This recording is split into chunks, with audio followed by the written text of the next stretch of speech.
c'est l'heure de goûter pour notre ami Bernard. Alors tous les buffles et les vaches, on va les appeler Bernard. Et on trouvera d'autres noms pour les restes des animaux.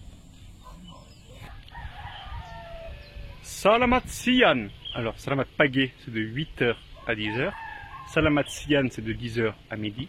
Salamat Sore, c'est de l'après-midi. Et Salamat Malam, c'est bonne soirée. Ça y est, maintenant je sais tous les Salamat.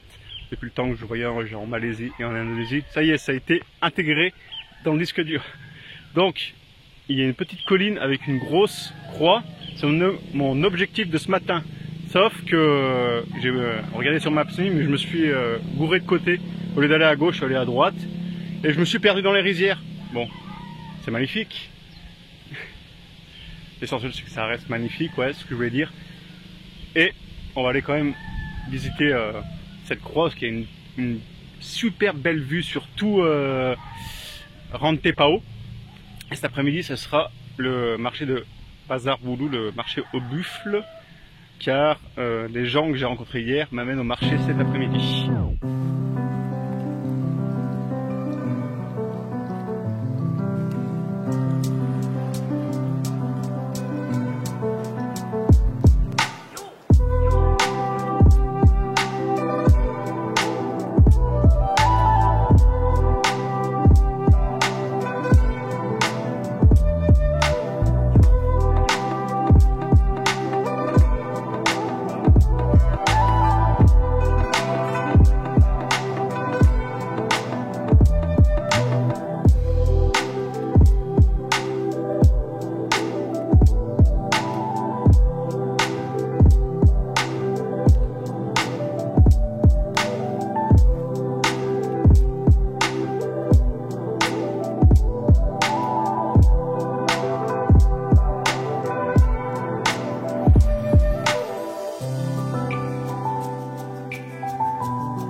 L'objectif de ce matin a été trouvé.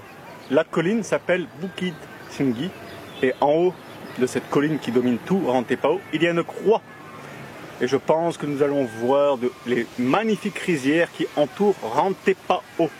Alors si vous voulez faire cette petite randonnée dans la jungle, ça vous coûtera 30 000 roupias. Donc ça fait à peu près 1,30 €, 1,40 €.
Un petit changement de programme. On devait aller au marché de Pasar Bulu, le marché aux buffles, mais c'est que le mardi et le samedi. Donc là on est jeudi, alors on ira après-demain, et le meilleur en plus c'est le matin, tôt le matin, c'est là où il y a plus d'animaux et de buffles à voir. Alors là on est à Keteketsu, c'est un petit village où il y a donc plein de tongkonan, et quand vous voyez plein de cornes de buffle qui ornent les façades des tongkonan, c'est que la famille a beaucoup d'argent. Voilà. Plus il y a de cornes de buffle, plus la famille est importante.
Alors le village est construit à quelques mètres des falaises et des grottes et les tombeaux sont vraiment au flanc de la falaise. Dans la partie vitrée, nous avons la présence des totos, ces petites effigies en bois qui représentent l'âme du défunt.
Alors, qui dit point touristique dit marchand ambulant autour de Keteketsu. Donc ce sera toutes des babioles, des bracelets, de l'art toraja. Ils font beaucoup des paniers en osier et des figurines en bois qui représentent bien évidemment le buffle. Alors ça veut dire Geoffrey en indonésien. Jufri Sambara. Il porte des lunettes et un chapeau comme moi.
Ciao.